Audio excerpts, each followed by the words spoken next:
Hey BookTube, it's Samantha, and yes, you saw that right, I have a book haul. Yeah, apparently I went on a book shopping spree in this month. A couple of books, I will admit, they're actually from like May or June, but it was only 2 books, so I didn't think it was worthy of a video. And then I went home and my mom and I had to stop at Barnes & Noble, you know, of course. And then I went to go meet up with some friends, and lo and behold, the place that we were gonna have lunch at is literally next door to a half-off book store that was huge. Absolutely, I've never seen a used bookstore that had this big of a selection before. Absolutely amazing. Anyway, so I bought some books, and it basically took up like my entire carry-on with all my books. They actually, this is a true fact, when I was flying back home, flying from Iowa back to California, they actually pulled my bag to the side to do a check because I had so many books in my carry-on. They wanted to make sure I wasn't hiding like any weapons or anything in the books. True story. So let's get into the books that I bought. Some of them are books that I've talked about before, but there are also some new books on here, and I'll go into more detail about those books I haven't talked about in the past. So if you're wanting to know the name of the place I was at, it was called Half Price Books. And this location I went to was in Cedar Falls, Iowa. If I can find a website for them, I'll put it down below in the description because, dude, if you guys have one near you, you should totally go. Because I got The Passage in hardcover, and dude, you guys, it's like brand spanking new. This book is originally $27, and I got this book for $8. $8 for basically a brand new hardcover. Oh, amazing. So of course I picked it up because somewhere in here I have the 3rd book in hardcover, so had to add the 1st book. If you want to see my book haul video where I hauled the 3rd book, I'll link that up above for my birthday book haul. I actually don't even think I talked about this book in that video. So if you haven't heard, The Passage by Justin Cronin is the 1st book in a trilogy, and I highly recommend that you don't learn anything about it. The less you know about the book, the better. That's how I went into it and absolutely loved it. I will say I read the 1st chapter and I was like, okay, I could potentially see this going somewhere. I don't know where. I had no idea what genre this book was. I was just like, we'll find out. And then by the 2nd chapter, I was hooked. Absolutely hooked. If I had to put it in a genre, I would say thriller / a little horror, but it's nothing gory, not gonna necessarily give you nightmares, not in my perspective. Definitely like sci-fi-ish, sci-fi horror. God, I hope I'm not turning you away from the book because it's absolutely amazing. I just love it. If you've read it before, please leave in the comments below how awesome it is, because I feel like I'm not giving this book justice. When I first read it, I gave it 5 stars, so loved it. So glad to have it on my shelf now. Anyway, let's move on. 2nd book I've talked about frequently. I'm not going to talk about it much more, but I found Clariel. It's in hardcover. I know my other books are paperback, but I mean, it's gorgeous. And honestly, I don't like the paperback cover, so it's not like it matches with the other 3 anyway, so why not get a pretty one? And this one, $6. Originally, I believe it didn't cost that much because the price that's put on the book is in pounds. So here it says that this book was 15 pounds. So, I mean, got a good deal on it either way.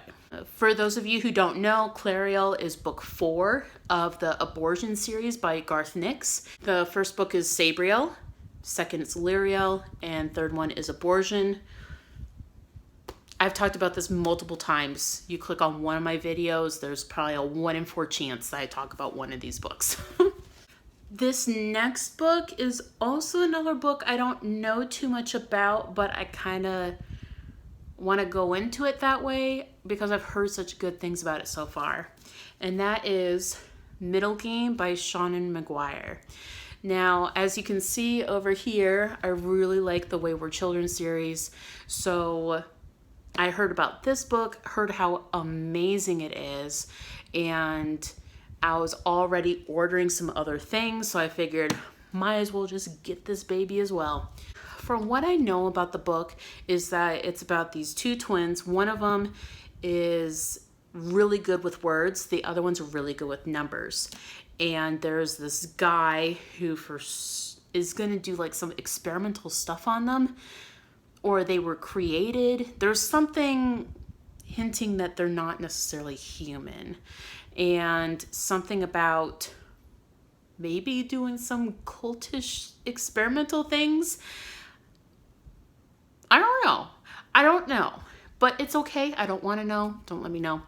But I heard it's just super creepy. It's by Seanan McGuire, so I know I like her writing style.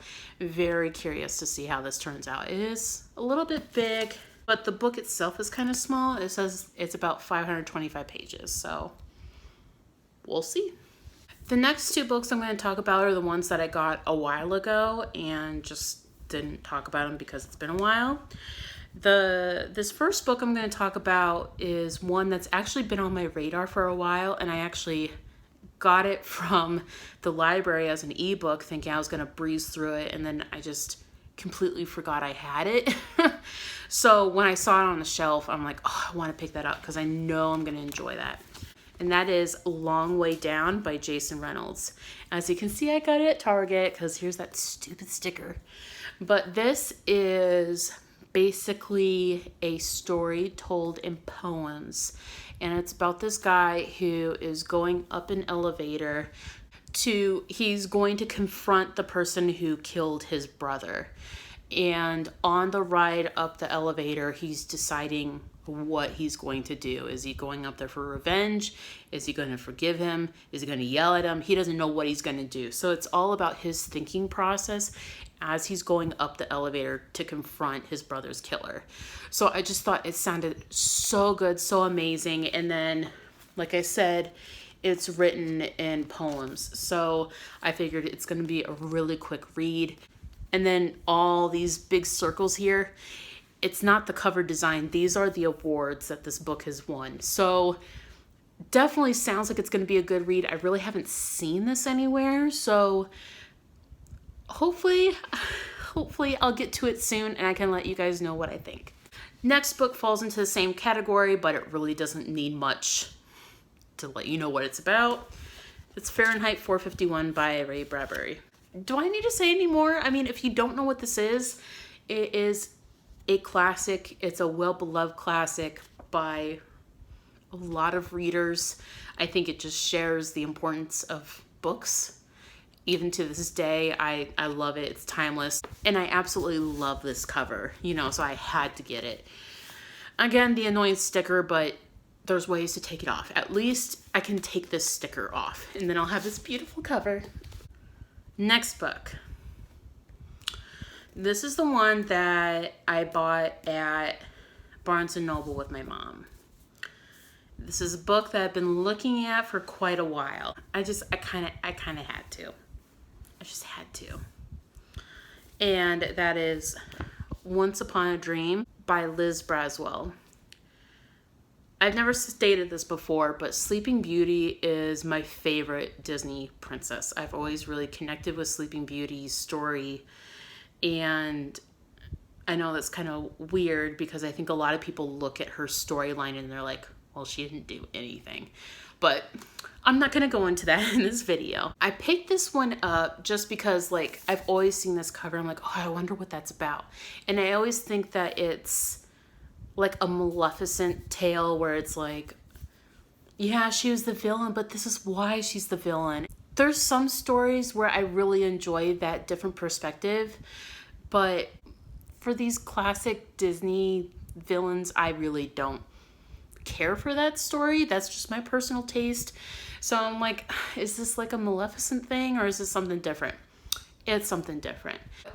With this one, it sounds like when the prince kisses Sleeping Beauty, the prince also falls asleep. So now Aurora is the one who has to save the prince.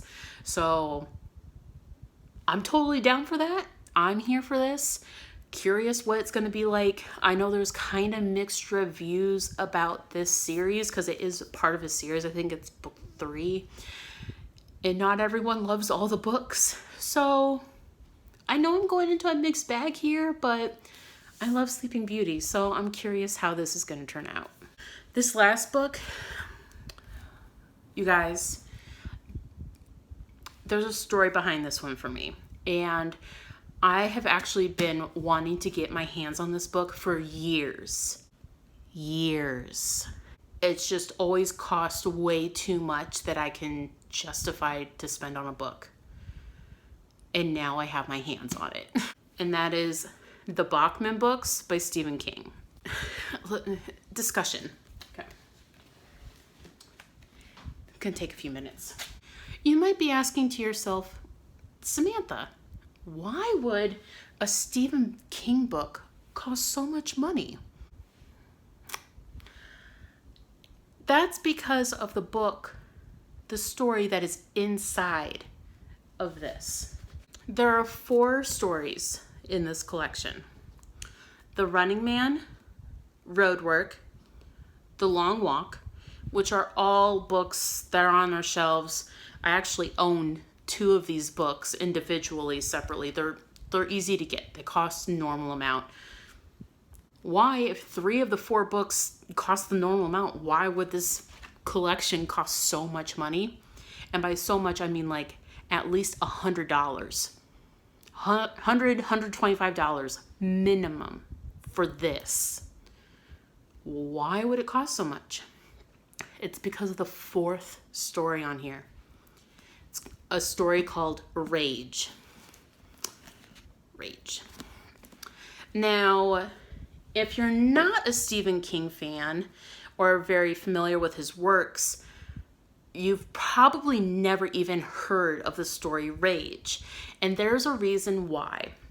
Rage was a story that was published, honestly, I don't know. It's one of Stephen King's more earlier works, so I'm going to say it was probably published in the 80s.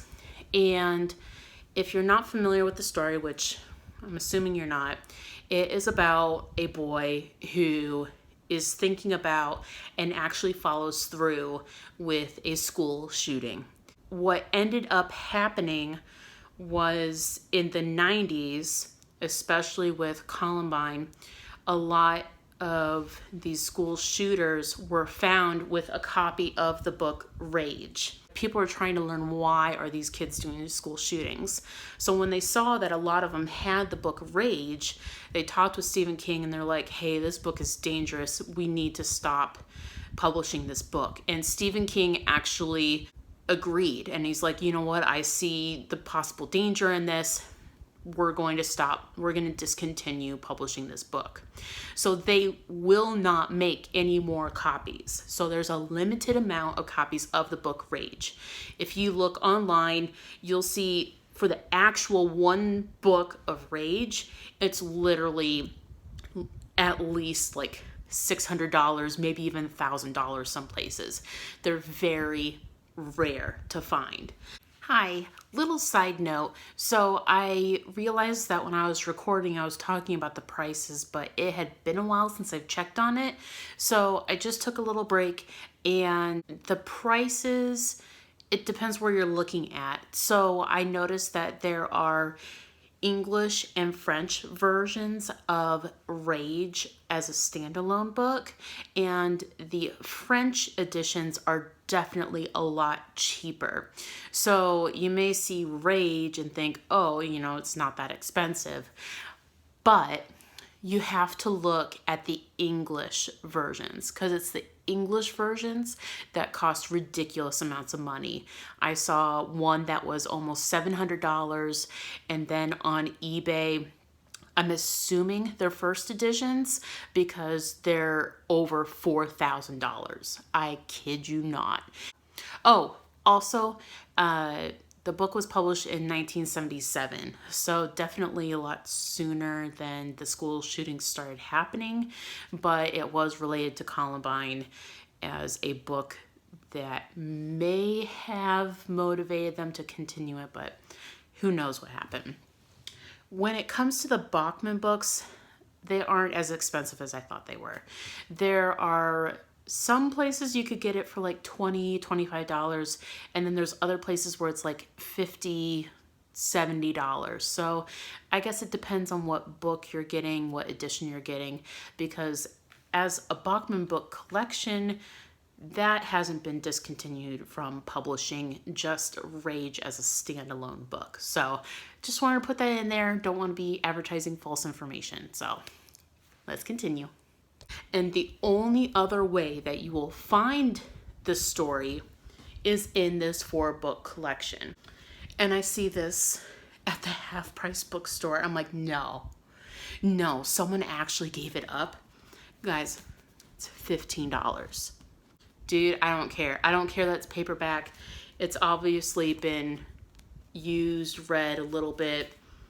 I mean, none of the pages are ripped out. Some of the pages are maybe a little dog-eared or whatever. Still really good condition. I really lucked out with this book. So I'm very happy that I got my hands on this book. I do not regret spending this money at all. Totally worth it. So these are the books that I recently hauled. If you have read one of these books, especially one of the books that I haven't read yet, like Once Upon a Dream, Long Way Down, or Middlegame, let me know what your thoughts are. And for the other books I have read, please tell people how amazing they are, because they are. And I don't think I've done it justice. So until next time, see ya.